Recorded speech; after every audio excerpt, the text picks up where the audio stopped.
আমরা চাই ভোটের মাধ্যমে সরকার পরিবর্তন হবে, কিন্তু আওয়ামী লীগ সেই কথা শুনে নাই। আজকে যদি ভোটের মাধ্যমে হাসিনার বিদায় হইতো, তাহলে কি এক কাপড়ে তাদের পলাইতে হইতো? পলাইতে হতো না। তাই এখন আমরা সামনে দিতেও চাই, আমরা একটা সুষ্ঠু নির্বাচন চাই।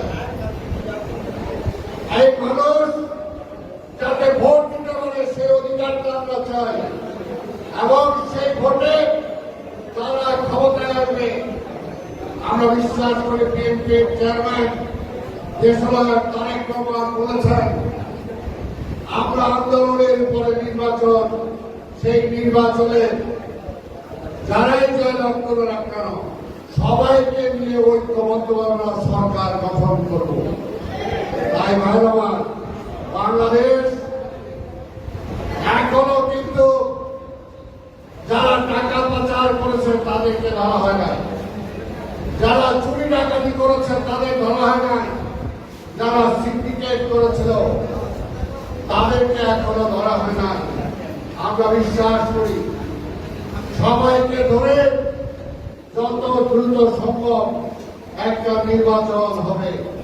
সেই নির্বাচনে আমরা বিশ্বাস করি দেশের বেগম খালেদা জিয়া, দেশনায়ক তারেক রহমানের নেতৃত্বে ইনশাল্লাহ বাংলাদেশে আবার আমরা রাষ্ট্র ক্ষমতায় যাব, এবং তখন আমাদের এই ভাই বোনদের সবাইকে নিয়ে এই দেশে যাতে শান্তি ফিরে আসে, মানুষের অধিকার ফিরে আসে, সেটার জন্য আমরা চেষ্টা করব। তাই আমি বিএনপি, ছাত্রদল, যুবদল, স্বেচ্ছাসেবক দল, শ্রমিক দল, কৃষক দল, ওলামা দল, জাতি দল, জাসাস, মহিলা দল, মুক্তিযোদ্ধা সবাই মিলে আজকে হিন্দু ভাই বোনদের পাশে আপনারা দাঁড়াবে। কেউ যাতে কোথাও কোন অঘটন ঘটাতে না পারে, কেউ যদি চেষ্টা করে তারে ধরে পুলিশে দিয়ে দিবে। সোজা কথা, আমরা এই দেশে অরাজকতায় বিশ্বাস করি না, আমরা শান্তিতে বিশ্বাস করি, আমরা সহাবস্থানে বিশ্বাস করি। তাই বাংলাদেশে আমাদের যারা আজকে হিন্দু ভাইয়ের বোনরা যারা আছেন, তারা যাতে এই দেশে আমাদের মতো নাগরিক অধিকার আমরা যতটুকু ভোগ করি ততটুকু অধিকার তাদেরও আছে, তারা যাতে সেইভাবে বসবাস করতে পারে।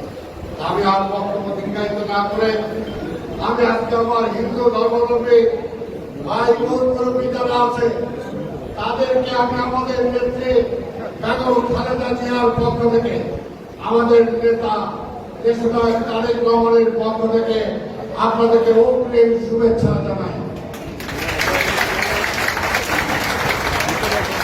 আপনারা আনন্দ উৎসবের মধ্য দিয়ে আপনারা এই উৎসব পালন করবেন। আমাদের সকল নেতৃত্ব এখানে আপনাদের পাশে থাকবে। আমাদের এখানে খবরের নেতৃত্বে এখানে যারা আছে, আমাদের শহীদ আছে, আমাদের তাজুল আছে, জুবাইর আছে, আমাদের কৃষক দলের মহানগরীর সভাপতি আছে, আমাদের ফরিদ আছে, অন্যান্য অনেক আছে।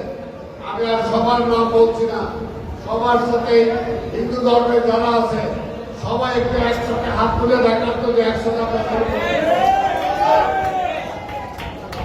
হিন্দু ধর্মের যারা আছে তারা সবাই মিলে আমরা সবাই ইনশাআল্লাহ শান্তিপূর্ণ ভাবে আমাদের তাদের উৎসব যাতে ভালোভাবে পালিত হয় আমরা সেটার জন্য সহযোগিতা করব, তাদের পাশে থাকবো।